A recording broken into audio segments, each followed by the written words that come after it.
วัสดีค่ะเพื่อนๆพบกับAnfinity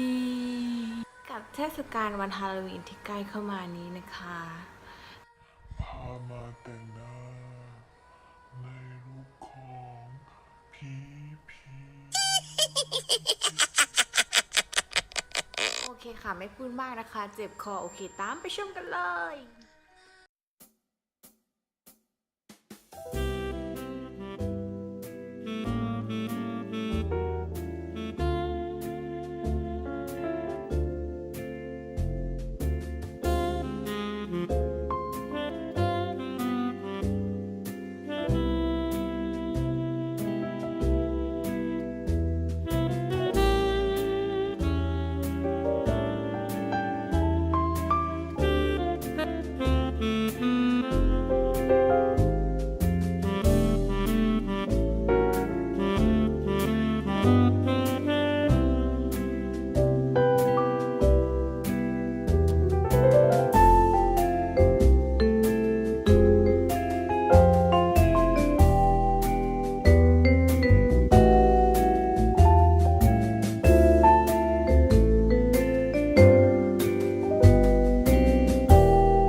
นะคะกับการแต่งหน้าลุคฮาโลวีน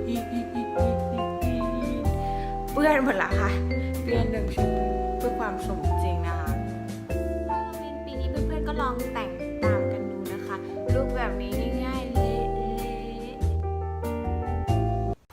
ขอบคุณที่รับชม Anfinity นะคะแล้วพบกันใหม่คลิปหน้าตามไปดูกันว่าแอนจะไปแต่งตัวเป็นผีตัวไหน